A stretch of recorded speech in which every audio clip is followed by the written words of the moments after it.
안녕하십니까. 이어서 경남 뉴스입니다. 경상남도 일부 기구를 진주시로 이전하는 서부청사 설치 조례가 도의회를 통과했습니다. 상대적으로 낙후된 경남 서부권 개발이 탄력을 받게 됐습니다. 천연수 기자의 보도입니다.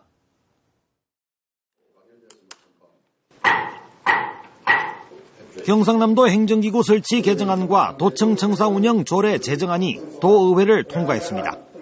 옛 진주의료원 건물에 경상남도 서부청사를 설치하는 내용입니다. 서부청사 책임자는 부지사로, 정무부지사를 서부부지사로 임명합니다. 서부 경남의 산업과 행정 여건에 밀접한 연관이 있는 수도로 해서 서부청사로 이전하는 기관이 서부청사에는 경남도청 서부권 개발본부와 농정국, 환경산림국이 모두 이전하고 창원에 있는 경상남도 인재개발원과 보건환경연구원 2개의 직속기관이 들었으며 진주시 보건소가 함께 옮깁니다. 근무 인원은 458명으로 경상남도 본청 공무원의 20%가 서부청사에 근무하게 됩니다. 서부 대개발을 통해서 경남 도내 균형 발전은 물론이고 국가적 어젠다에도 큰 기여를 할 것으로 서부청사는 김천에서 진주 거제를 잇는 남부 내륙철도 건설을 당면 과제로 꼽았습니다. 완공 단계에 접어든 진주혁신도시의 안착과 사천 항공국가산업단지 건설, 지리산 케이블카 등 경남 서부권 특화 사업에 집중합니다. 서부청사 조례는 이달 말 공포 시행되며 6월 진주의료원 리모델링에 들어가 내년 1월 이전을 마칠 계획입니다. KBS 뉴스 천연수입니다. 정부가 신성장 동력으로 항공정비 사업을 추진하고 있습니다.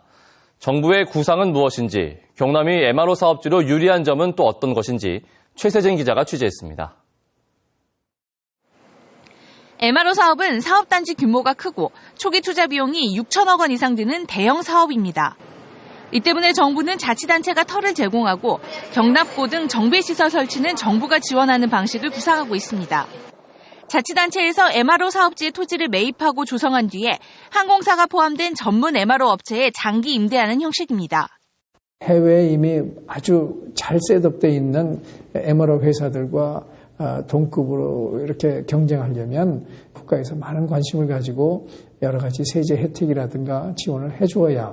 경남도와 사천시는 카이와, 충북과 청주는 아시아나와 손잡고 MRO 단지 유치에 나섰고 최근 인천도 가세했습니다.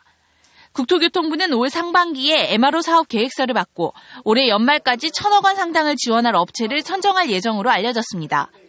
MRO 업체 선정이지만 사실상 타당성 조사를 거쳐 사천, 청주, 인천 가운데 한 곳을 사업주로 결정한다는 뜻입니다. 다음 달까지 사업 계획서를 제출하기로 한 카이는 항공기 제작업체의 강점을 내세우고 있습니다. 또 MRO 정비로 들어온 물량을 적기에 또 내보내야 됩니다. 5일 또는 10일 만에 내보내야 되는데 그것이 부품이 적기에 제공되지 않으면 거기에는 치명적이라고 할 수 있죠. 경쟁력이 없어지는 겁니다. MRO 사업의 성공을 위해서는 결국 항공기 정비 물량을 확보하는 것이 가장 중요합니다.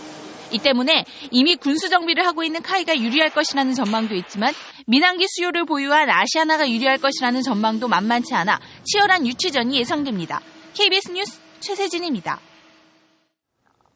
성완종 리스트에 오른 홍준표 경남지사는 어제 경남도의회 본회의에서 신상 발언을 통해 최근 성완종 리스트 연루 사실 자체에 대해 도의원 여러분께 죄송스럽게 생각한다고 밝혔습니다.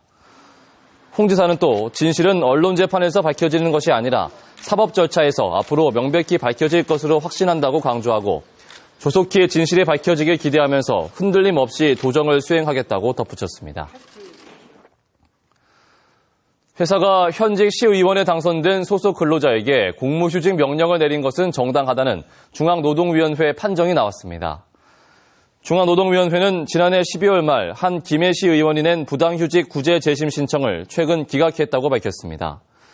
지난해 6.4 지방선거에서 당선된 해당 시의원은 같은 해 7월 1일 기존에 다니던 회사로부터 시의원 임기가 끝나는 2018년 6월 30일까지 공무휴직을 하도록 부당한 명령을 받았다며 구제 신청을 했습니다.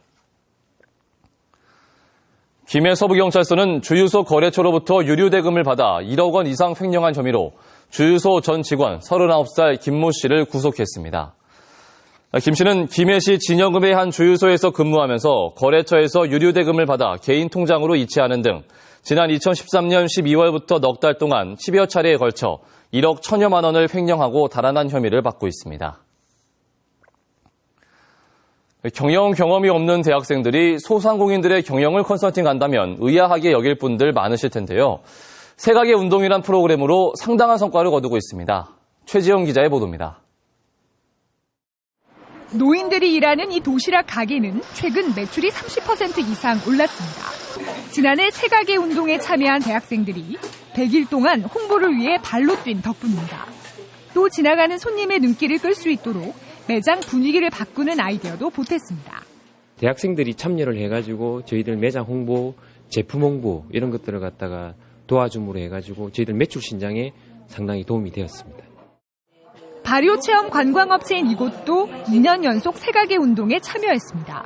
첫 해에는 막걸리 추출물로 만든 미용팩으로 대학생들과 공모전에 참여해 수상의 영예를 안았습니다. 이어 벤처기업 인증에다 부산시가 추천하는 체험 관광 명소에도 선정되며 확실한 기반을 다지고 있습니다. 발효라는 거는 약간 옛 것이라고 하는 전통이라고 하는 이런 것과 가미가 돼서 좀 올드하다는 느낌이 있는데 이 대학생 친구들이 젊은 발효로 이렇게 한 단계 상승을 시켜주는. 이처럼 지난해 세가게 운동에 참여한 42개 업체 가운데 절반 정도가 매출 증대나 경영 개선 효과를 봤습니다. 경험을 앞세운 훈수식 경영 컨설팅이 아니라 고객의 눈높이에서 함께 고민하며 열정과 참신한 아이디어로 대안을 찾아내 제대로 추진하기 때문입니다. 대학생들한테는 생활 경제를 체득할 수 있는 아주 좋은 현장 실습의 기회가 됩니다. 소상공인한테는 무료로 일손을 지원받고 좋은 아이디어를 얻고. 부산시는 올해 대상 업체를 100곳으로 2배로 늘리고 외국인 학생도 참여시키는 등 세가게 운동을 확대하기로 했습니다. KBS 뉴스 최지영입니다.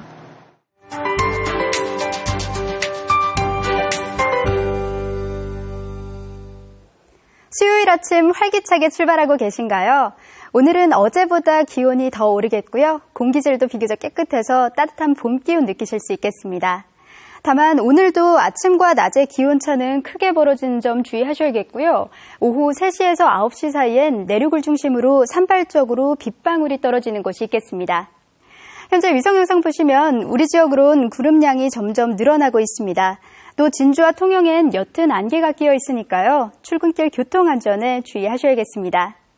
오늘 동쪽 지역은 창원의 아침 기온이 10.5도로 어제보다 2도가량 높게 출발하고 있고 한낮 기온은 창원이 23도, 함안이 25도로 평년과 비슷하거나 조금 높겠습니다. 서부 지역도 한낮 기온이 20도 안팎에 머물면서 포근하겠습니다. 하지만 아침 저녁으론 아직까진 쌀쌀하니까요. 외출하실 때 얇은 겉옷 하나 챙기시는 게 좋겠습니다. 바다 물결은 남해동부 먼바다에서 최고 1.5m까지 일겠습니다. 당분간은 별다른 비 소식 없이 구름만 간간히 지나는 가운데 한낮 기온도 20도 안팎에 머물면서 완연한 봄 기운 즐기실 수 있겠습니다. 기상정보였습니다. 다음은 경남의 시군 소식 알아보는 경남 네트워크입니다. 함양군은 51억 원을 투입해 지역 곡감과 사과의 품질 향상과 생산 확대 등에 나섭니다. 사천시는 상습적으로 정체되는 국도 3호선 사천공항과 초전 사거리 구간에 국도 대체 우회도로 개설을 추진합니다. 고성군은 유해 야생동물에 의한 농작물 피해를 예방하기 위해 유해 야생동물 기동포획단을 운영합니다. 합천군은 지역 농가 소득 향상을 위해 양파와 마늘, 딸기 등을 지역 주력 작물로 선정하고 집중 육성합니다. 경상남도가 이달 중순 시군과 부산지방식약청 합동으로 청소년 수련시설과 고속도로 휴게소 등 700여 곳을 점검한 결과 35곳을 적발했습니다. 위반 업소는 유통기한 경과제품 보관업체 14곳과 위생기준 위반 9곳, 시설기준 위반 4곳, 표시기준 위반 1곳 등입니다. 한편 김밥과 도시락 등 16건을 수거해 식중독균을 검사한 결과 모두 적합한 것으로 나타났습니다. 창원시가 내년 국비를 올해보다 4.6% 많은 5,125억 원 확보하기로 했습니다. 창원시는 74명으로 구성된 15개 대책반을 꾸려 기획재정부와 국회를 방문하는 등 행정력을 동원할 계획입니다. 국비지원 주요 사업은 완월지구 생활여건 개선 사업 등 국토교통부 1,200억 원을 비롯해 하수관거 정비 사업 등 환경부 500억 원 등입니다. 통영해양경비안전서가 어제 통영해상에서 위험 유해물질의 유출 사고를 가상한 방제 훈련을 벌였습니다. 이번 훈련은 화학물질 운반선이 부두와 충돌해 위험 유해물질이 외부로 유출된 상황을 가정해 진행됐으며 사고 직후 해경은 즉각 오염 지역을 통제했습니다. 또 화학물질 사고 대응 정보 시스템을 가동해 훈련을 시행했습니다. KBS 뉴스를 마칩니다. 고맙습니다.